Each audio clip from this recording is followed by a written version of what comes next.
Assalamualaikum warahmatullahi wabarakatuh. Waalaikumsalam warahmatullahi wabarakatuh. Oke, di sore-sore yang mendung-mendung sedikit cerah, kita kembali lagi di Kaltara Podcast ya? Sore-sore ngopi. Oh, sore-sore ngopi. Kaltara TV. Di Kaltara TV. Oke, jadi hari ini kita bahas apa nih, Mas? Singal. Tentang sinyal.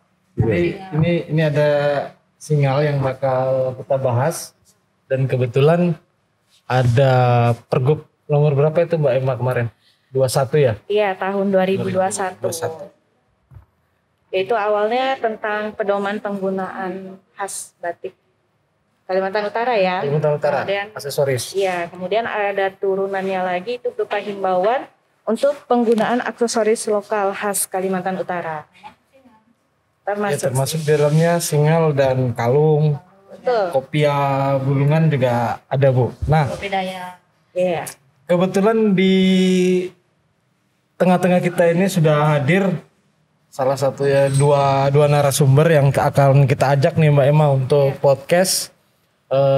Kebetulan juga yang bakal kita bahas ini adalah singal, aksesoris yang kita miliki dan kebetulan juga sudah dipergubkan berdasarkan pergub nomor 21 tahun 2021 tentang tata cara penggunaan aksesoris khas Kalimantan Utara. Nah, di samping kanan saya ini ada Pak Prof. Jadi kami bakal diskusikan terkait singal ini tadi sebelum dia berbentuk seperti ini, dan kebetulan Ibu Haja Ainun juga yang biasa dipanggil Bunda juga sejak beberapa tahun yang lalu sudah mulai menggeluti dunia batik dan aksesoris yang berkaitan dengan Kalimantan Utara, bulungan salah satunya.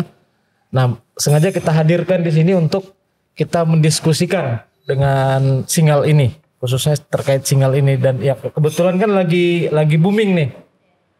Setelah dipergubkan, bahkan sebelum dipergubkan juga sudah mulai muncul, diperkuat dengan pergub itu tadi mungkin. Tapi sebelum kita masuk kenapa dia dipergubkan seperti ini, yang kelestariannya dijaga, mungkin kita bakal diberi pengantar dulu nih sama Pak Prof terkait ada hikayah bahwa di zaman dulu itu sebelum singal itu berbentuk seperti ini, yang mulai diproduksi secara estetik seperti ini dipadukan dengan batik apa segala macam, dan bahkan batik itu sendiri nanti akan diberi pengantar dulu sama Pak Prof agar kita dapat historinya. Betul. Sebelum dia menjadi seperti kekinian. Ya mungkin kami persilakan kepada Pak Prof Abdul Jabar Shah bin Ibrahim untuk memberi pengantar buat kita semua. Bismillahirrahmanirrahim. Assalamualaikum warahmatullahi wabarakatuh. Kebetulan sore ini agak mendung sedikit, tapi alhamdulillah sudah cerah kembali itu. Kita bersyukur bahwa kita masih bisa dipertemukan pada sore hari ini dengan keadaan sehat walafiat gitu. Saya sebenarnya bukan budayawan gitu ya, tetapi kebetulan saya diminta oleh Bang Kek ini untuk sedikit mengulas tentang singal ini. Jadi sebenarnya yang pas itu adalah Datu Norbek gitu, karena beliau juga menggeluti seni, kemudian menggeluti budaya gitu ya, karena beliau juga mendesain ini itu menjadi singal yang kekinian gitu. Nah, alhamdulillah di tengah-tengah orang berbicara sudah tentang teknologi gitu ya, sudah jauh, kawannya sudah sangat jauh sekali. Kita diingatkan kembali untuk berpegang teguh pada kearifan, seperti juga orang-orang Jepang itu di tengah kemajuan teknologi mereka masih taat dengan kultur budaya mereka begitu. Nah, itulah pijakan mereka untuk menjadi negara maju. Mudah-mudahan dengan pijakan yang seperti ini kita juga bisa didorong untuk menjadi negara maju dengan tidak melupakan budaya, kemudian perilaku kita gitu ya. Nah, di dalam kesempatan hari ini tadi saya diminta oleh Mas Kek ini untuk mengupas sedikit gitu. Mudah-mudahan saya tidak salah ya. Jadi kalau di tempo dulu pada saat saya masih kecil itu kita masih banyak melihat orang-orang di kampung itu pakai singal. Tetapi singalnya tidak seperti ini. Itu kain apa saja yang dililitkan di kepala gitu. Untuk pertama kalau kita kalau di kampung saya itu meluntuk namanya mengupas kulit udang itu kan dipukul di atas batang pohon kelapa gitu atau di itu. Nah untuk menghindari keringat juga gitu ya supaya tidak menetes ke mata dan lain sebagainya maka pakai singal gitu. Dan juga dipakai melaut. Jadi, nah memang di dalam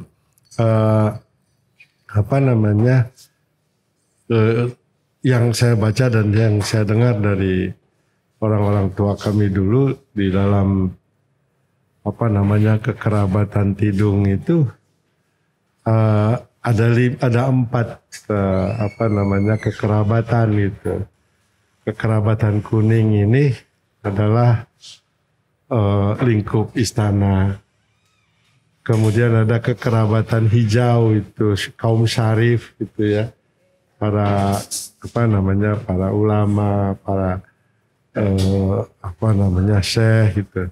Itu kekerabatan. Nah, kemudian ada yang putih itu cendikia di lingkungan orang-orang Tidung itu. Kemudian ada rakyat biasa di lingkungan istana itu warnanya merah. Jadi kuning, hijau, putih dan merah gitu. Jadi nah sekarang itu sudah berbaur gitu ya karena dengan budaya ini ada yang juga suka pakai kuning gitu. Yang umum sekarang dipakai orang itu pada saat acara tertentu itu bajunya kuning. Kemudian dia pakai jaket kalau dulu bukan jaket namanya, baju itu yang setengah potong sampai di sini itu tidak pakai kancing warnanya hitam gitu. Di dalamnya misalnya itu yang menandakan yang pakai baju kuning, pakai baju hijau, putih dan lain sebagainya. Itulah awal cerita itu kita angkat kembali gitu. Ini. Nah, di Tarakan itu ada Rautengkayu. Itu kan ada kalau tadi dalam tari kolosal di Rautengkayu itu kan ada 4 warna yang digunakan itu. Kuning, hijau, putih dan merah itu. Jadi baik itu singalnya, bajunya maupun macam-macam. Kemudian ada yang macam-macam warna gitu. Menggambarkan bahwa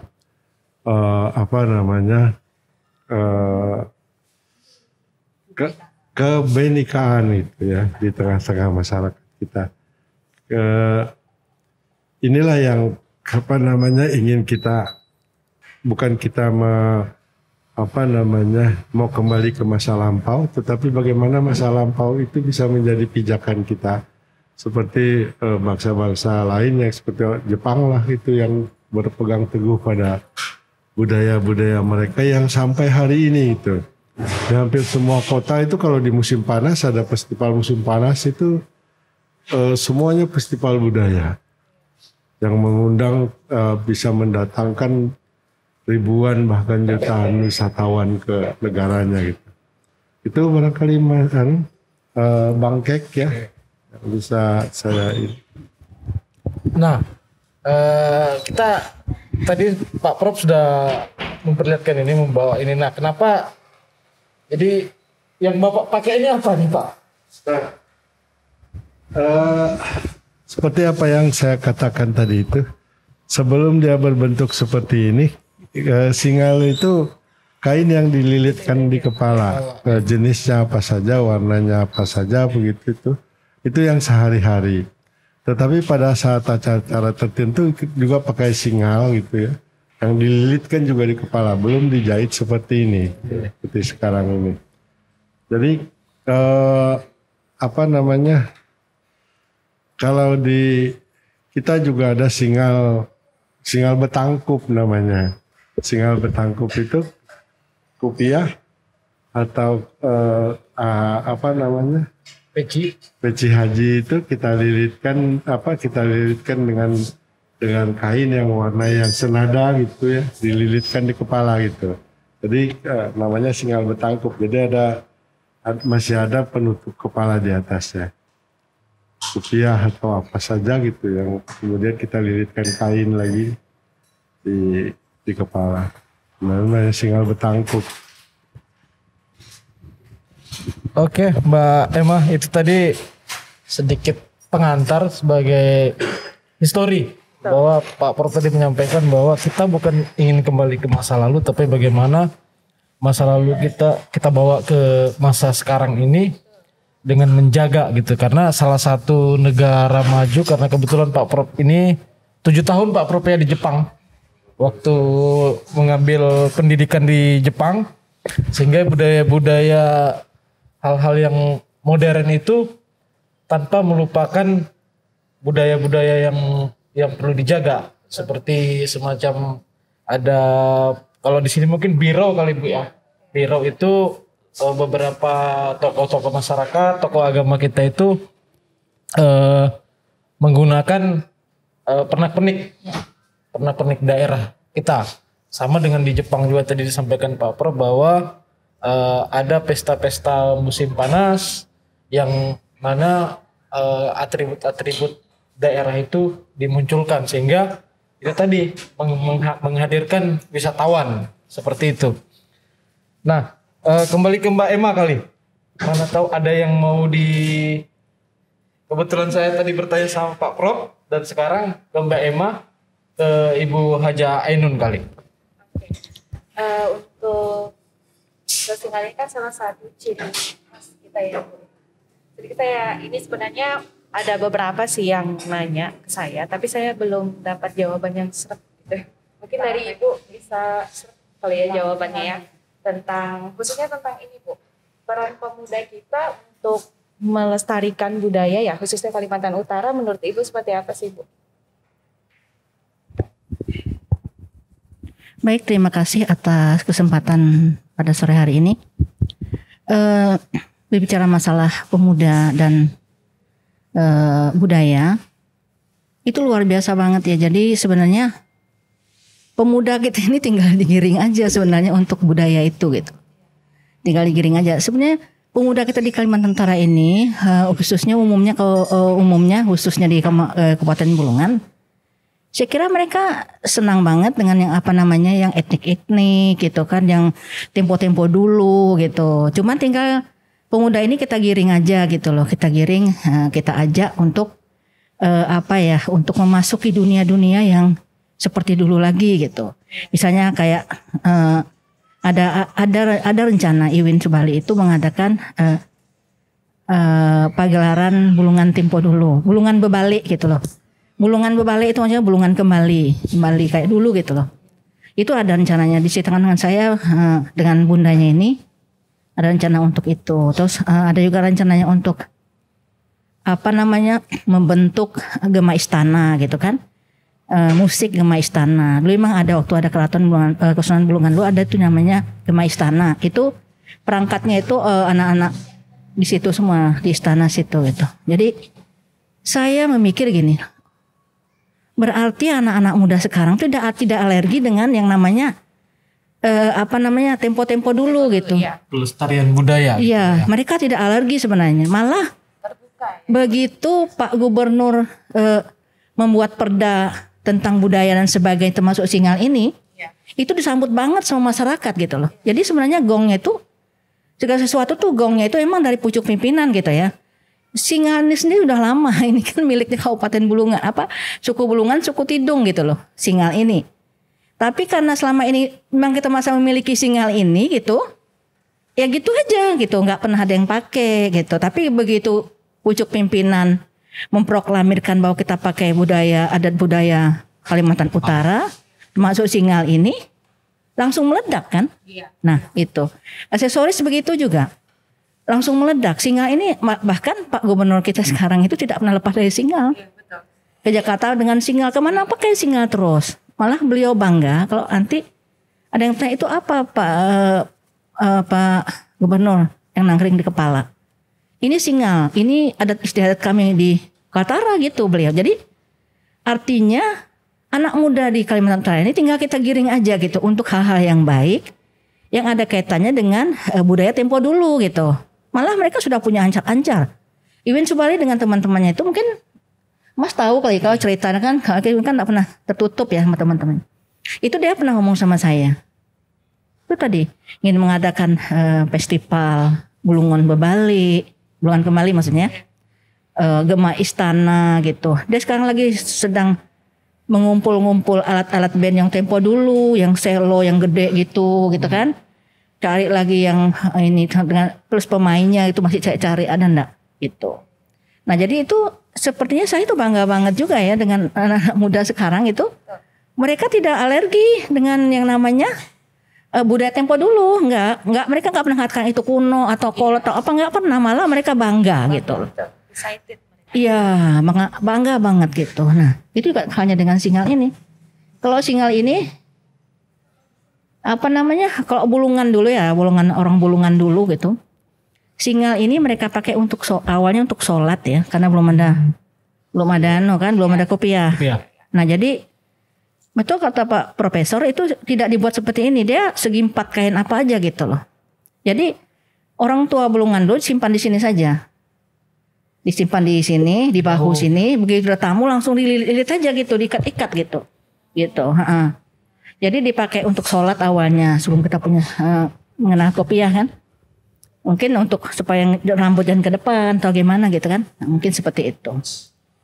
Nah, terus kalau di Bulungan sendiri sinyal ini ada, coba lihat Mas.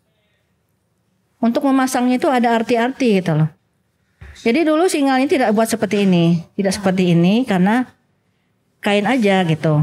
Apakah dia batik, apa segala macam gitu kan, dililit di kepala. Kenapa dibuat seperti ini? Karena banyak orang yang bukan bulungan, bukan tidung, pingin juga pakai ini. Mereka nggak tahu cara masang gitu loh. Iya, jadi dibuatlah seperti ini gitu. Supaya enak dipasangnya di kepala. Tinggal dipakai gitu. Tinggal dipakai gitu. Bab kalau dia bentuk segi 4 nanti lipat-lipatnya mereka nggak paham memasang gitu kan, gitu. Padahal mudah banget kok. Nah, kalau bulungan sendiri, saya tanya dengan nenek saya masih hidup itu, umurnya sekarang udah hampir 90 tahun, ibunya Datuk Yasir. Itu saya tanya ke sana, nenek ini apa artinya ini sinyal? Dan apa maksud dan tujuan ininya? Tanji namanya orang bulungan ini tanji kan? Tanji ini yang ke atas ini Bu ya? Iya, tanji ini. Nah, katanya gini. Orang bulungan tempo dulu katanya kalau tanjiknya ini ke kanan begini, dipasang ke kanan begini, berarti yang pakai itu sudah punya istri. Gitu. Ya.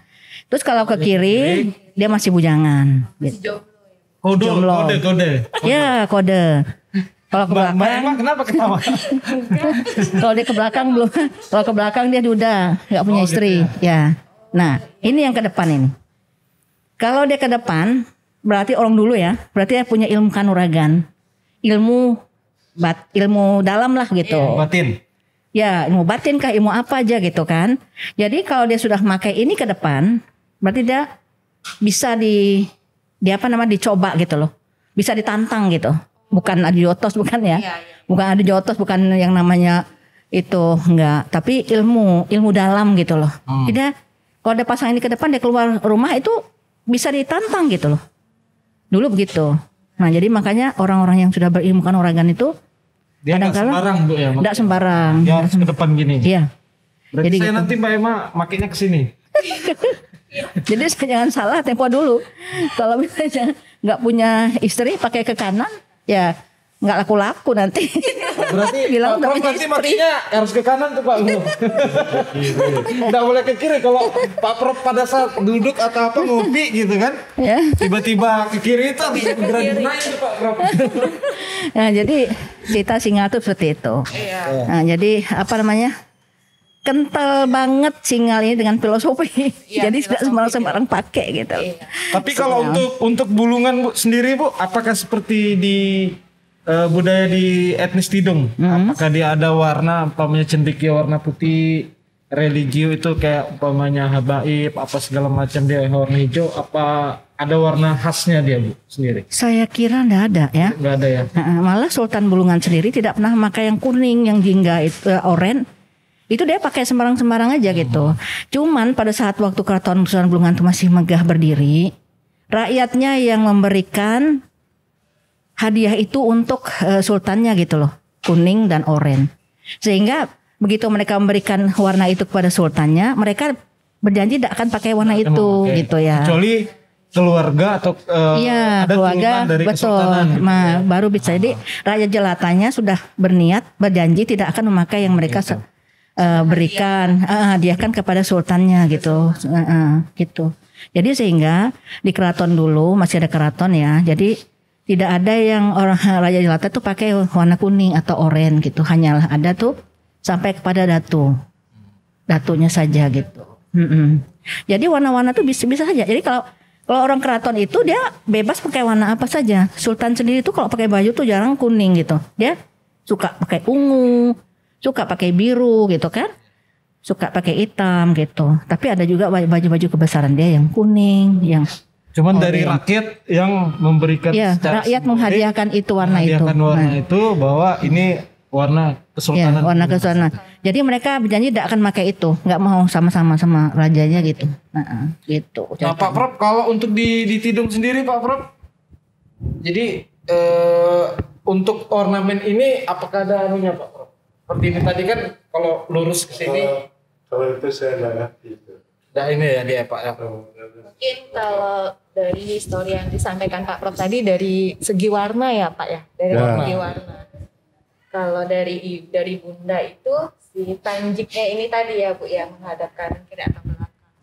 Ya sebetulnya ya Bulungan Tidung itu tidak berbeda sebenarnya dalam hal singal ini gitu. Tapi kesininya begitu banyak anak muda yang sudah maju, pemikirannya lebih bagus, akhirnya mereka membuat mereka kreatif gitu loh. Jadi membuat satu kreativitas yang bagus gitu. Yang membuat seperti ini tapi tidak meninggalkan keasliannya gitu loh. Saya apresiasi juga ini sebenarnya. Jadi orang memakai itu tidak jenuh gitu loh kan. Jadi dikasih warna hitam, dikasih warna apa gitu. Iya, dikasih les-les gitu, nggak masalah. Mau pakai yang original juga nggak masalah gitu kan, nggak pakai apa-apa batik tok gitu nggak masalah. Mau dikasih seperti ini juga nggak masalah. Jadi ini artinya anak muda Tidung itu sudah kreatif gitu, membuat singal ini sedemikian rupa gitu, nggak masalah. Yang penting dia tidak lepas daripada keasliannya singal gitu. Seperti itu. Ini sudah dikomersialkan sekali ini. Jadi ada apa namanya? Sudah menjadi usaha. Betul. Di Malakan itu. Dan itu sudah masuk di online ini. Oh, sudah masuk online. Sudah masuk online. Iya. Kemarin ulang tahun Kapolda apa yang bagus buat beliau gitu. Tadi teman-teman menyarankan diberikan singal bertangkup itu. Iya. Ada di kepalanya gitu. Tinggal masang itu kan. Tinggal masang itu. Iya. Jadi kalau seperti singal saya ini biasanya kalau saya kan biasa ikut bapak saya di laut gitu. Iya. Jadi kalau singalnya ini sederhana sekali sebenarnya masangnya, kain segi 4. Ini Iya. kebetulan kerudung istri saya pakai gitu. Pak tadi saya perhatikan kok. Itu jilbab ya Pak ya. Nah, jadi kata Ibu Ainun tadi itu kan sebelah kanan begini. Iya. Nah, kenapa singal Tidung tuh lebar di belakang, dia tidak dibelit di belakang begitu? Iya betul. Nanti kan dia belit di sini tuh kalau orang dulu Iya. supaya nyaman ininya. Jadi sederhana sekali masangnya gitu. Iya. Seperti Betul. ini. Begitulah Jadi dia. ada kelihatan lebar di sini tuh. Kalau dia dibelit di sini sempit ya. Iya. Betul. Nah, jadi cuman dibelit satu kali di depan baru dimasukkan ke belakang seperti itu. Betul. Jadi Mbak Emma jilbabnya siap-siap aja nanti dipakai sama Sini nanti abahnya Pahim. habis ini suami saya nonton Besok saya dibikin tinggal semua. Jadi kalau ke kantor besok tinggal pakai itu. Iya. Nah, untuk kalau Pak Prof melihat sendiri untuk singal ini dari sisi tinjauan dia sebagai akademisi gitu Pak, dengan keberadaan singal ini sendiri untuk daerah khususnya ini kan sudah dikomersilkan yang diolah oleh UMKM lah gitu Pak ya. Kalau Bapak melihat aspek itunya dari pergub tadi itu Pak. Ya, memang dari apa namanya kalau kita melihat dari aspek itu di dalam rangka upaya kita mengembangkan budaya-budaya. Jadi sebenarnya kultur budaya itu tidak lepas dari ekonomi begitu. Ya. Jadi masa lalu itu kita angkat. Festival kalau di Jepang itu namanya Umatsuri. Jadi Matsuri itu festival namanya. Jadi setiap desa, kota, provinsi itu punya khas untuk festival itu. Kalau udah musim panas hampir seluruh dari ujung sampai ke ujung tuh hampir setiap hari itu ada festival begitu. Nah itu juga di dalam rangka ekonomi, di dalam rangka meningkatkan kembali ekonomi kemasyarakatan. Ini juga kaitannya ke situ gitu. Betul. Jadi aspek positifnya yang kita ambil dari sini. Tuh, Aldi. Nah ini kebetulan Bunda ini Haja Ainun ini kan di DPRD Provinsi Kalimantan Utara. Ya. Tentu akan tetap komitmen Bu ya, mengawal kebijakan-kebijakan pemerintah Iya daerah dong. apalagi melalui pergub tadi Bu. Iya, benar. Nah kalau umpamanya untuk dari sisi Ibu sendiri, kebetulan kan sudah lama juga menggelutin dan kebetulan gitu sebelumnya juga mengelola batik itu Bu. Ya, benar. Nah Nih batiknya saya kan pakai. karena memang tema kita ini singal, Iya. tapi di singal itu sendiri kan ada beberapa aksesoris daerah itu Bu ya. Benar. Apalagi ada rumah batik Bu ya. Iya. Nah kalau Ibu melihat itu fungsi Ibu sebagai anggota DPRD juga untuk melihat pergub itu tadi. Luar biasa. Makanya apa yang dilakukan oleh gubernur sekarang, terus ada pergub segala, himbauan segala macam, itu luar biasa bagi masyarakat Kalimantan Utara. Kalau saya sih laku anggota DPR senang aja gitu kan, malah kita mendorong gitu loh, apalagi yang mau diangkat gitu kan, selain singal apalagi gitu mau diangkat yang ada di Provinsi Kalimantan Utara, karena kita kan 3 suku di sini, suku besar, ada Tidung, ada Dayak, ada Bulungan gitu kan. Bultia Bu ya. Bultia. Nah saya sendiri juga waktu masih Pak Budiman Arifin menjadi bupati itu kan beliau kan yang memutuskan ide bikin batik Bultia itu gitu lah. Nah itu ide beliau sebenarnya. Walaupun saya memang sudah lama kepingin membuat batik tapi nggak tahu dari mana harus memulai gitu kan. Nah makanya saya bilang kalau itu dari pucuk pimpinan pasti jalannya mulus gitu loh. Tapi kalau kita saja membuat, kita nggak tahu mulai dari mana. Nah, dengan beliau membuat, Bu Ainun tolong bikinkan saya batik, mau dipakai Birau tahun 2012 ini saya ingat. Tapi dia ngomong sama saya itu akhir tahun 2011. Saya mau bikinkan saya batik ciri khas Bulungan, katanya motif Bulungan gitu. Mau dipakai Birau tahun 2012 gitu. Boleh Pak, saya bilang gitu. Nanti saya buat, saya panggil Iwin, Pak Budiman, Pak Bupati suruh kita bikin batik untuk, oh bagus itu. Bikinkan mama motif-motifnya gitu. Kita merantau, 2 beranak merantau, maksudnya itu merantau tuh mencari motif-motif gitu kan. Iya, saya ke Bulungan, saya ke Tidung, ke lembaga adatnya saya ke Dayak, ke lembaga adatnya saya minta motif-motif mereka gitu supaya cari referensi lah Bu ya. Iya benar, supaya saya tidak dikomplain sama yang lain-lain gitu kan. Nah begitu saya datang ke Pak Yunus Idris, ada Pak Asparasit juga kan. Saya minta motif Tidung yang mana? Saya bilang gitu. Banyak Bu, gitu kan. Salah satu saja. Jangan banyak-banyak juga. Saya bilang satu saya dulu. Ini mau dipakai Pak Bupati. Oke, dikasihlah saya. Ini motif apa? Ini motif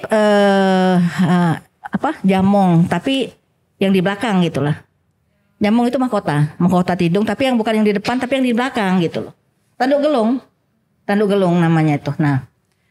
Saya dikasih itu, banyak motif lain, tapi saya pilih itu karena itu mudah betul untuk dilukis gitu kan. Nah dan tidak hancur motifnya itu. Nah saya datang lagi ke Bulungan gitu. Saya dapat bunga kunyit itu saya enggak perlu tanya, saya sudah tahu ceritanya gitu kan. Saya foto aja di rumah besar itu, rumah Datuk Mansur itu, rumah Perdana Menteri Bulungan, Sultan Bulungan itu kan ada di situ. Saya foto. Terus saya datang ke Pak Enoh Merang. Saya tanya, Pak Bitli dulu, Pak Bitli waktu masih hidup. Pak Bitli, saya bilang saya mau tanya motif Dayak itu seperti apa? Saya bawa referensi, saya bawa banyak motif. Ini kah ini? Semua betul Bu, tapi ini yang paling tua gitu. Maka saya buat, kenapa Bu? Saya mau buat batik Pak, saya bilang gitu. Oh ya boleh, bagus itu katanya. Dikenal juga motif kita Bu Ainun, iya. Nah, terus kalau Pak setuju, saya suruh mereka tanda tangan di situ kan. Nah jadi Pak, saya bilang Pak tanda tangan ini ketika ada orang Dayak komplain ke saya, Bapak tanggung jawab dengan ini. Nah, Pak Yunus Idris begitu juga, Datuk Syukur begitu juga. Jadi akhirnya saya bebas melenggang memakai 3 motif ini, tapi kesini-sininya motif tuh banyak banget gitu.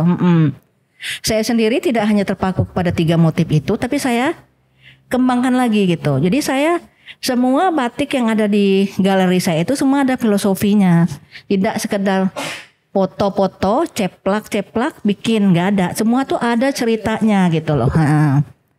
Nah misal contoh busek kumpai. Busek kumpai itu kan bunga. Busek itu bunga. Kumpai itu ada satu tanaman yang tumbuh liar di pinggir sungai. Mungkin Pak Prof tahu tuh. Nah tahu beliau. Kumpai. Itu waktu kami sekolah dulu Bu, Mbak, Mas. Itu kalau kita disuruh bikin prakarya di sekolahan, kita kan Tanjung Palas, Tanjung Soreang kan terpisah jauh rasanya. Nggak ada tambangan kan. Jadi untuk kesini aja tuh setengah mati nyari orang ikut untuk kesini gitu loh. Ya nggak bisa. Jadi akhirnya kita turun ke sungai, kita ambil bunga batang kumpai itu, kita potong-potong, kita tusuk sama lidi, dia keluar kayak busa gitu loh, tapi keras, lembut gitu. Itu kita kasih warna, one-take, hijau, merah, kuning, macam-macam. Kita bikin bunga. Nah, itu saya ingat banget itu. Jadi kalau udah prakarya tuh satu kelas tuh itu semua, satu sekolahan. Itu membuat saya ingat terus itu sampai saya sudah tua. Aduh, saya bilang kalau saya enggak buat ini di motif itu akan hilang karena pinggir sungai itu sudah dikasih ini kan nggak ada lagi gitu. Anak-anak tanya ini apa Mak? Saya ceritakan bunga kumpai. Jadi ada batik itu Bu, Mbak, busek kumpai. Buah lepeu ada juga. Kenapa saya bikin buah lepeu itu di batik saya? Saya khawatir suatu saat lepeu itu nggak ada lagi di hutan gitu karena terdesak oleh perusahaan sawit, batu bara dan sebagainya. Belum ladang-ladang, kalau ada yang berpindah sih tidak masalah ya. Karena mereka juga Dayak Bulungan Tidung ini kalau mereka berladang berpindah itu mereka juga menjaga nggak asal membakar. Iya, mereka juga tetap menjaga itu kelestarian hutan itu seperti itu. Tapi kalau namanya perusahaan kan dia enggak paham ya. Ini buah, ini obat, ini apa kan nggak paham dia. Taunya menggosor aja. Nah, itu saya buat ada batik itu. Terus ada lagi batik satu daun sesemba. Kenapa saya bikin daun sesemba? Selain bunganya cantik, daunnya juga lebar bagus. Sesemba itu dulu, kalau pada saat dulu sebelum ada kita kena betul paramedis itu, kalau kita kena penyakit kulit panau itu aja ambil. Daun sesemba itu gosok di situ sembuh. Sesemba ini yang gimana dia Bu? Bunganya oranye ya Pak ya. Ya. Ya, cantik. Iya, benar. Jadi dia tuh lembarannya begini, nanti ada daunnya begini. Ya, cakep. Nah itulah yang kita ambil. Jadi kalau kita gosok-gosok buat obat panau sebenarnya. Iya, obat panau. Nah, Prof tahu. Pokoknya orang-orang seusia saya tahu kan padahal itu belum banyak obat ya dijual. Itu kita pakai jadi sembuh itu. Nah itu obat bulungan tidung tuh itu. Jadi saya abadikan di dalam batik saya. Ada lagi satu tanaman merayap, bukan merayap sih, kecil begitu itu. Kalau kita gosok-gosok begini dia ndak hancur. Nah baru kita tempelkan kalau ada bisul gitu. Oh ya. Betul sembuh. Betul, daun lepong itu Pak. Ya, betul itu obat kami waktu kecil dulu. Ini Mbak Emma kita kayaknya perlu berguru nanti. Iya. Luar biasa. Tadi kita membahas ke Singal, ya itulah namanya dialektika yang tema itu terkadang kita harus keluar. Saling berkaitan sebenarnya, tapi nilai-nilai positifnya di situ kita tahu bahwa dan sekarang mungkin sudah jarang tuh Bu. Jarang, sangat. Sudah jarang tadi seperti yang disampaikan Pak Prof tadi, obat untuk bisul, panau umpamanya. Itu hal itu mungkin dulu penyakit masyarakat menengah kali Pak Prof. Jarang ada dokter kan pada waktu Ya, itu. kalau orang-orang dulu kan mungkin tabib ya. Tabib ya. Biasanya tabib, dan memanggil tabib itu kan hanya golongan tertentu yang menggunakan. Nah, kalau umpamanya kita ini mungkin kalau besok-besok ada yang mengalami penyakit masyarakat menengah ke bawah, nanti bisa langsung ke Ibu Haji Ainun, Bunda, Boleh. ke Pak Prof. Ya, batuk juga. Kalau batuk itu ada daun kekekut namanya. Dia tuh bulat begini kecil, dia tumbuh di pinggir-pinggir gitu. Itu juga mujarab untuk obat batuk. Diambil aja, cuci, diperas-peras, diremas-remas begini, kasih air sedikit saja diminum. Itu bagus. Nah, Mbak Emma tuh karena sudah ada satu ekor Fahim. Lagi musim sekarang Sekarang ini lagi musim batuk. Iya. Sehingga kita perlu menjaga kesehatan juga. Nah, salah satunya itu tadi. Iya, benar. Jadi memang untuk budaya kita tuh luar biasa ya. Makanya Indonesia tuh dibilang kaya kan budaya. benar. Ini yang baru dari Bulungan Tidung Dayak Iya. udah selesai di Iya. saking Panjang ya, Betul. historinya. Dayak lebih banyak. Banyak. Kalau Dayak ini kan akar-akaran gitu. Ya. Mereka punya akar itu yang untuk KB gitu loh. Jadi kalau minum itu tidak punya jarang untuk punya anak gitu, jarang gitu. Jadi ada itu mereka punya. Nah, Berarti nggak perlu harus KB Bu ya? nggak perlu harus KB. Mereka sudah punya itu. Obatnya akar sendiri? itu. Iya, akarnya itu. Ya Luar semacam. biasa, daun-daun juga. Kalau di Kalimantan ini kan beberapa tumbuhan yang memang Ya. sedikit familiar di luar ya. Makanya kalau kita bicara masalah adat dan budaya itu 1 minggu tuh nggak habis-habis dan kita senang gitu loh bicarakannya tuh. Seperti ini kita tadinya membahas singal, Ya. merembetnya itu kemana-mana gitu. Ya, tapi masih dalam koridor itu kan, nggak masalah. Nah itu jadi saya kepingin suatu saat nanti dengan Pak Prof kita undang anak muda gitu loh. Kita dialog lah dengan anak-anak muda seperti apa sebenarnya sesungguhnya saat dunia seperti sekarang ini, bilang Pak Prof tadi itu bebas kita pakai gadget dan sebagainya, kita klik aja semua sudah kita tahu gitu. Tapi di tengah-tengah begini kita mengharuskan gitu ya, mengharuskan diri kita itu untuk balik ke belakang gitu. Untuk melihat kembali kehidupan zaman dulu gitu kan, karena itu memang betul kata Pak Prof, budaya kita itu harus jangan kita hilangkan gitu. Budaya itu harus tetap Itu kita. warisan budaya ya. sangat mahal. Benar. Kalau Pak Prof juga mungkin sepakat dengan yang tidak, kemarin diskusi sama Pak Prof, yang tidak bisa kita beli apa tuh Pak Prof? Sejarah Pak Prof ya. Betul. Sejarah itu sebanyak apapun uang kita itu tidak akan bisa kita beli gitu. Iya. Ya budaya-budaya ini bagian dari sejarah orang-orang tua leluhur kita dulu yang memang perlu kita lestarikan melalui pergub tadi. Jadi di pemerintah daerah sekarang itu udah mulai digalakkan pemakaian aksesoris. Nah, saya mau nanya sedikit Dan nih. perlu kita ketahui dengan keluarnya pergub beliau memakai aksesoris dan sebagainya itu banyak sudah yang mendapat pekerjaan dari situ. Gitu. Betul bilang Pak Prof tadi. Income gitu Bu ya. Income ya. Di keluarga saya tuh ada. Itu saya menamakan punya dia itu single premium karena bagus gitu kan, dan harganya juga lumayan gitu. Karena kan saya juga buat single, tapi single saya tuh yang Menengah ke bawah. menengah ke bawah. Itu permintaan Iwin. Mak kalau bikin single tuh yang menengah ke bawah aja. Teman-temanku bisa beli gitu kan. Ya. Iwin tuh kan itu jiwanya kan begitu. Jangan bikin itu nanti khusus lain lagi yang harga yang premium gitu kan, yang seperti ini gitu. Jadi sekarang itu banyak, bukan hanya orang Bulungan, non Bulungan pun suku lain pun sudah ada bikin singal gitu. Dan laku gitu. Jadi berkah mulutnya, ucapannya penguasa itu luar biasa gitu. Buat Iya. UMKM. Apalagi Iya, benar. Pas nih Mbak Emma ini kan di Sprindakop nih. Ya, Nanti bisa disurvei tuh Mbak Emma. betul. Ya Pak.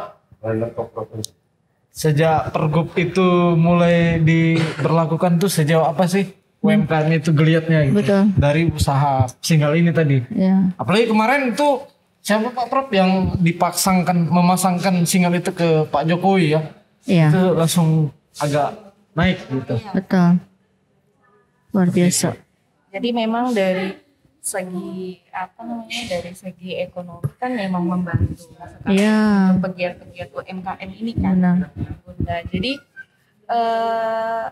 memang kita dari siapa lagi kita tahu warisan sejarah Ya. warisan budaya kita nanti ke depan kita harus turunkan lagi kan ke anak cucu kita Betul. biar tidak tergerus Iya. oleh zaman. Iya, benar. Benar. Nah, Pak Prof, Ya. ini ada enggak kira-kira nanti mau kita coba seminarkan atau kita perbincangkan yang masuk ke ranah akademik itu Pak Prof? Ke- Budaya-budaya kayak semacam Singaw. Kalau ini kan salah satu budaya baik itu Tidung, Bulungan, Dayak gitu ya, Bultia Pak ya? Bultia gitu. Tapi ada satu hal yang saya telusuri bersama para mahasiswa itu kearifan lokal itu di dalam mempertahankan keanekaragaman hayati itu. Jadi baik itu tidak hanya soal singal, kemudian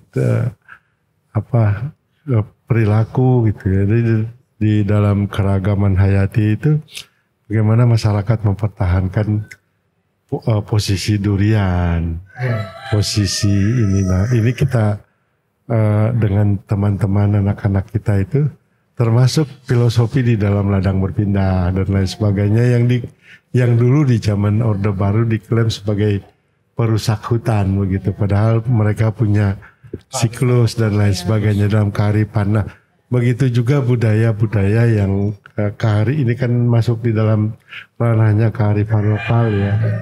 Jadi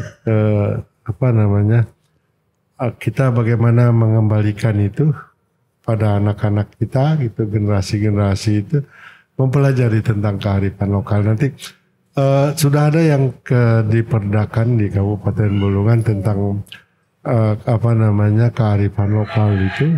Jadi terutama di dalam mempertahankan budaya. Tetapi yang lebih esensi dari itu adalah bagaimana kearifan lokal, kebijaksanaan para masyarakat kita itu di dalam mempertahankan lingkungannya gitu, supaya nanti dengan hingar-bingarnya kebun sawit, kemudian hingar-bingarnya batu bara dan lain sebagainya, tetapi ada masyarakat yang masih mempertahankan kearifan mereka di dalam memanfaatkan sumber daya gitu. Nah, termasuklah ini salah satu sumber daya kita adalah singal ini itu barangkali. Oke. Jadi Ibu ada yang mau Ya. Makanya kita ini kan hidup di bernegara gitu kan.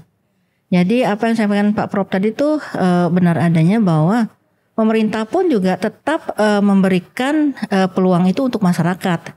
Artinya kalau ada masyarakat yang benar-benar konsen mengurus memperhatikan hutan dan sebagainya, atau satu kegiatan yang ada kaitannya dengan tumbuhan, tanaman, obat-obatan gitu kan, ada hadiah Kalpataru itu kan. Iya. Nah itu kan pasti kasih hadiah Kalpataru asalkan dia betul-betul konsen bertahun-tahun ngurus itu gitu loh. Dan kelihatan hasilnya gitu. Jadi artinya pemerintah juga tidak membiarkan saja masyarakatnya itu berbuat tapi tidak diberikan penghargaan gitu. Jadi sudah banyak, tiap tahun ada tuh Kalpataru tuh Mas. Mungkin Ibu Bunda ini masih ingat di zaman Orde Baru dulu, ibu-ibu PKK tuh ada namanya apotek hidup Bu ya. Oh iya benar. Yang di situ ada beragam obat kali Pak Prof ya, Iya, kayak toga. jahe, Taman kunyit, toga. yang harus Toga, ditanam ya. di Betul. pekarangan rumah gitu. Iya betul, sampai sekarang Mas. Masih dijaga. Sampai sekarang masih dijaga. Malah ada kepala desa itu ibu PKK, istri kepala desa itu kan ketua tim PKK desa. Malah ada mereka menggiatkan penanaman toga itu, tanaman obat keluarga itu, apotek hidup itu gitu, dilombakan gitu.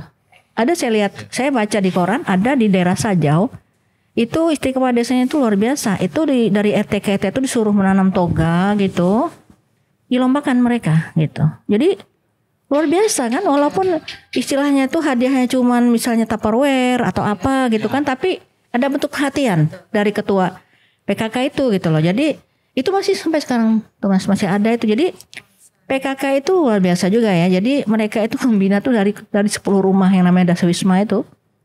Dari 10 rumah Dasawisma itu mereka bina tuh sampai ke tingkat pusat gitu. Iya. Jadi PKK itu luar biasa. Ya saya sempat merasakan itu Bu. Jadi di zaman Orde Baru dulu waktu masih SD itu kalau mau masak apa aja tinggal ke pekarangan, cabai di situ ada, jahe di situ ada, bawang bahkan ada gitu kan, obat-obatan juga gitu. Iya benar, benar sekali. Jadi ibu-ibu PKK itu sekarang bukan hanya PKK saja, kedalam wanitanya juga dan organisasi yang lain juga itu sudah menggalakkan juga itu untuk keluarga gitu kan, masing-masing keluarganya gitu. Jadi ada namanya toga, tanaman obat keluarga, ada yang namanya apotek hidup dan sebagainya gitu kan, sayur mayur dan sebagainya. Jadi setiap rumah anggota PKK itu pasti ada di depan atau di belakang ya. Itu ada tanaman obat keluarga. Karena itu kadang dilombakan juga dari pusatnya. Gitu. Sekarang ini kita lihat tuh stagnan itu karena pandemi kemarin gitu kan. Nah ini kan kayaknya udah kembali lagi, mudah-mudahan lah ya. Oke. Nah Mbak Emma, pandangannya dengan ini tadi, sinyal tadi itu terhadap geliat UMKM nih. Kebetulan Mbak Emma kan di Sprindakop nih. Kabupaten. Sebelumnya kita apresiasi ya salah satu gebrakan yang dibuat oleh kepala daerah kita ya Bu ya. Begitu mengeluarkan pergub tentang pedoman penggunaan batik Kalimantan Utara, terus ada turunannya himbauan menggunakan aksesoris. Penggiat saya lihat bilang penggiat ya Bu, penggiat seni, kan seni itu nggak sembarang orang bisa buat ya. Iya benar. Hanya orang-orang tertentu menurut saya. Itu mulai hidup kembali. Iya. Seperti saya baru tahu juga di Selimau, tapi saya belum ke sana. Kemarin dari bidang perindustrian ada menjelaskan ke saya. Ini kalau mau beli batik khas Kalimantan Utara gitu, bisa di sini nih katanya. Iya benar ada. Dan memang mungkin agak pricey ya Bu untuk harga. Cuman ya itulah skill orang itu memang sangat bernilai kan. Iya, apalagi itu batik tulis Bu. Jadi, tulis, ya. Dalam 2 hari, mereka jualnya per kain. Jadi satu kain itu mereka sampai menyelesaikan 2 hari. Iya. Itu dijual per berapa meter tuh Mbak Emma? Jadi dia per kain. Kemarin saya konfirm, saya bilang satu kain itu berapa meter? Kadang 2,5 meter, kadang 2,40 meter. Yang itu tuh 2 meter, kadang lebih. 2 meter seperempat kalau tulis biasa. Jadi apalagi sejarah yang seperti ini dengan penguatan pergub itu ya pelaku UMKM itu makin kreatif Bu ya. Termasuk Pak Prof ini agak kreatif karena jilbab yang tidak terpakai di rumah. Kebetulan istri sudah pensiun jadi tidak lagi pakai di dalam rumah, cuman pakai kerudung praktis gitu kan. Iya betul. Jadi banyak tuh gantung di rumah, mana yang bisa saya pakai gitu. Yang penting bermotif Pak Prof. Jadi kelihatannya bagus. Jadi Pak Prof salah satu yang kreatif. Dampak dari keberadaan baik itu pandemi, juga ini karena saya pikir tadi Pak Prof nanti pakai sinyal ya, ternyata sinyal tetap dibawa tapi menggunakan ini sekaligus dipraktikkan. Iya. Bahwa sinyal dulu itu dia sebelum seperti ini itu ya memang kain biasa saja. Iya benar. Kalau di tidung ada unsur-unsur warna yang menunjukkan dia di golongan apa. Kalau di bulungan itu umum hanya persoalan warna kuning itu ternyata pemberian dari rakyat kepada sultannya. Gitu. Benar-benar. Nah, mudah-mudahan dengan keberadaan pergub itu tadi dan ini saya anggap bahwa memiliki multiplier efek. Pertama, pengrajin kain dimodifikasi menggunakan batik ini Bu ya. Apalagi Bunda ini kan bergelut dalam dunia batik juga. Sehingga kita tidak sekedar memadukan kain tok, tapi mengambil motif-motif yang cara-cara batik bulungan lah. Iya benar. Motif-motif kita, apalagi sekarang di Kalimantan Utara itu hampir setiap kabupaten kota sudah punya pengrajin batik. Pengrajin batik. Iya. Walaupun kata Pak Prof dulu tadi itu apa Pak Prof kemarin kita diskusi itu bahwa batik itu bukan budaya kita sebenarnya Pak ya. Betul. Batik itu kan budaya Jawa. batik itu membatik itu adalah di Jawa biasa mah ini. Nah, tetapi kan yang ingin kita angkat itu motifnya gitu. Iya. Jadi kan sekarang hampir seluruh Indonesia ada batik Papua katanya. Iya, benar. Ketika saya ke Papua, saya beli batik motif Papua ya di tokonya orang Jawa gitu.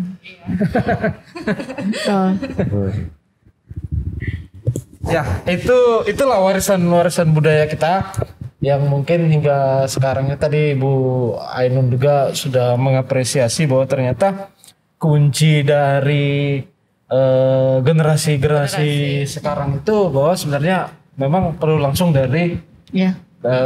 pemangku kebijakan ya. untuk meneruskan itu yang sebenarnya mudah sebenarnya untuk dilihat kenapa dengan sekarang ini dia sih sudah ada yang serba komersil gitu kan. Nah tadi ini harganya ini berapa Pak Prof? Yang motif yang seperti ini kan yang biasa ini antara sekitar 150-an ya yang begini. Tapi ada yang lebih ini lagi eksklusif lagi gitu. Tetapi itu untuk yang orang-orang tertentu yang bisa beli.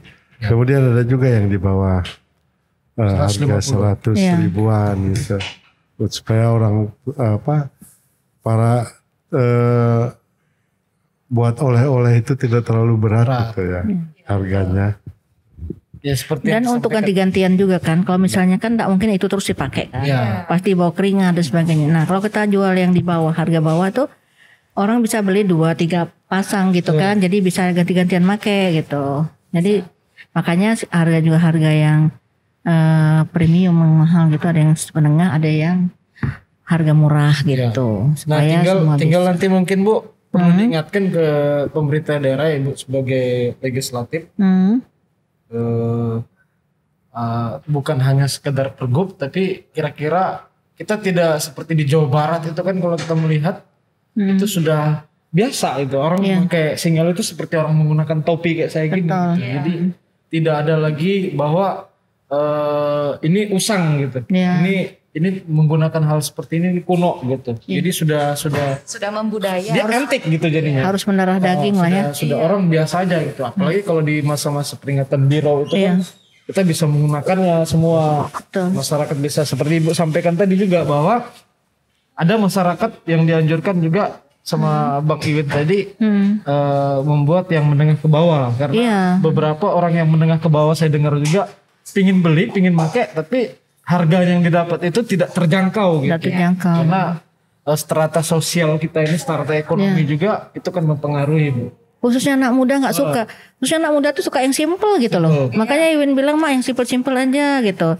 Dan teman-temanku ini banyak yang minta harga seperti itu ringan, simple gitu.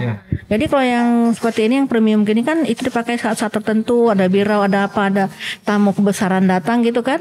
Tapi kalau anak muda kayak kalian kan semau gue lah mau pakai itu ganti-gantian gitu kan. Tapi harganya kan murah gitu. Seperti itu. Ya daripada saya nanti beli jilbab yang harganya 40.000 atau 103 nanti atau Mbak Emi ada jilbab yang itu pakai saya pakai itu aja nanti. Iya. Nah Mbak Emi Mbak Emma apa ada yang mau ini lagi? Saya sering salah Emma dan Emi karena ya kembar identik. Ada yang mau ditanyakan lagi Mbak Emma? Enggak sih, sudah terjawab. Sudah terjawab semua. Walaupun sudah terjawab, tapi saking excitednya sama cerita tuh pengen dengar lagi cerita-cerita filosofi lagi gitu. Tapi ini buat teman-teman semua ya, buat saya juga pribadi gitu. Jadi kita tuh harus bangga menggunakan ornamen-ornamen yang berbau khas Kalimantan Utara ya Bu ya. Karena ya itu bukan hanya sekedar batik, dicap, jahit, jadi enggak. Karena itu tuh ternyata ada filosofinya gitu loh. Jadi kita patut hargailah. Apresiasi lah gitu ya. Apresiasi lah para pembuat batik, pemikir batik. Enggak mudah ternyata ya Bu, sampai Ibu datang ke pemangku adat gitu. Jadi batik yang kita pakai itu pun ternyata mempunyai arti gitu. Sama seperti aksesoris kayak singal. Nah, singal ini kan ternyata saya baru tahu juga Mas, itu tuh ternyata ciri khas kita. Iya benar. Seperti yang Pak Prof bilang tadi kan, kalau batik itu bukan budaya kita ya, kan yang kita tekankan dari motif. Ternyata ciri khas kita tuh ada, teman-teman, itu sesingan. Jadi nilai yang bisa kita ambil dari batik walaupun bukan budaya Kalimantan, tapi nilai positifnya kita bisa mengabadikan ornamen kali. Betul. Ornamen khas kita di sini yang bisa kita batikkan gitu. Iya. Misalnya seperti ini apa? Nah, burung enggang gitu kan. Nah, saya kan di batik saya itu kan saya sering membuat burung enggang gitu kan di batik-batik saya tuh. Supaya orang lebih tahu lagi burung enggang ini memang khasnya Kalimantan. Mungkin Kalimantan Utara, Kalimantan Timur ada ya. Nggak tahu kalau Kalimantan Selatan saya nggak paham. Kalimantan Tengah tuh pasti ada enggang. Pokoknya khususnya Kalimantan pasti ada enggang gitu. Tapi itu kita abadikan di dalam batik. Kalau orang anu kan memang lebih suka, orang lebih banyak suka yang ada burung-burung enggangnya itu. Hewan endemik lah gitu ya. Iya benar. Jadi cara kita untuk mengeksplor yang ada di tempat kita itu ya, kalau saya sih lewat batik itu aja. Pokoknya ada yang dulu waktu saya masih kecil tuh tertanam di dalam pikiran saya panggil Iwin bikinkan ini gitu kan. Mama nih kepingin ini ada karena dulu kita pakai zaman dulu waktu masih ada keraton gitu kan. Iwin buat, saya gambarin seperti ini, dia buat gitu. Jadi alhamdulillah syukur, walaupun batik ini bukan budaya kita dari budaya Jawa ya, tapi kita bisa juga mengambil hikmahnya, nilainya itu bahwa kita bisa menampilkan motif-motif kita, motif Dayak, motif Bulungan, motif Tidung. Kita ini kan kaya dengan motif kan. Nah jadi kita bisa menampilkan di situ gitu loh. Jadi jangan memikir aku nggak mau, ini bukan budaya kita rugi gitu loh. Kalau itu emang diterima oleh masyarakat, kenapa tidak gitu kan? Nah, ternyata kenyataannya banyak orang Jawa yang suka motif kita gitu loh. Jadi mereka tuh motif kita, warna kita gitu loh. Ada satu teman Iwin, pembatik dari Jogja, dia ngomong sama si Win begini, Win, tahu enggak kamu? Kalau aku di Jogja, aku pakai batik kamu, Win. Kenapa? Ya aku bilang, apa sih tanya, itu batikmu kok ngejreng banget. Aku bilang begini katanya, ini batik Kalimantan loh, temanku punya Kalimantan Utara ada batik seperti ini gitu. Tapi kalau aku ke Kalimantan Utara, saya pakai batik Jawa gitu. Jadi dia ditukar aja. Ditukarnya gitu. Jadi akhirnya kita tuh kan katanya kita sama seni itu harus saling menjual gitu. Apresiasi gitu. Mempromosikan. Iya betul. Jadi sampai segitunya gitu loh. Waktu si Win cerita kan, sampai segitunya ya orang-orang seni ini gitu loh. Jadi mereka tuh saling itu. Jadi saling mendukung. Jadi makanya saya lihat tidak ada salahnya kita itu merangkul yang namanya motif-motif batik ini. Lah, Bu, iya benar. Jadi jangan bilang ini bukan budaya saya, kita enggak usah ikut-ikutan, salah. Justru ini baik buat kita gitu. Apalagi Mbak Emma punya hitung-hitungannya tuh kalau disperindak dengan UMKM. Oke, karena sebenarnya kita pengen ngobrol banyak lagi dari para narasumber, baik Pak Prof ataupun Haja Ainun Farida. Cuman karena waktu membatasin kita, mudah-mudahan di kesempatan berikutnya nanti kedua narasumber ini nanti di season apa kita bisa hadirkan baik untuk memberikan pencerahan kepada kita yang sifatnya edukasi. Oke, kalau gitu Ibu Bunda, terima kasih Pak Prof, terima kasih sudah menyempatkan hadir. Terima kasih banyak gitu. Kalau saya memang hadir setiap sore di sini, itu menjelang maghrib, sempat nyebrang aja. Iya, saya juga siap ya kalau saya ada di tempat, saya siap untuk dimintain apa aja gitu tentang seni dan budaya gitu kan. Saya lebih kepingin lagi kumpul sama anak-anak muda gitu loh, yang mereka juga concern ke seni dan budaya gitu. Kita kepingin dengar jawaban mereka tentang seni dan budaya gitu. Jadi perlu sedikit penambahan, Ibu Haja Ainun ini yang biasa dipanggil Bunda ini, ini ibu dari kawan kita Bang Iwin Subali yang memang satu keluarga itu sepertinya keluarga seni gitu. Jadi dari Bang Iwin itu bisa menggambar, bisa bermusik, turun ke anaknya, cucunya. Beliau ini juga bermain musik gitu. Jadi buah tidak jauh jatuhnya dari pohon. Dari pohonnya. Itu juga Pak Rektor juga Alhamdulillah. sama gitu. Baik anak dan menantu kayak Pak Porpeh, dosen juga gitu ya.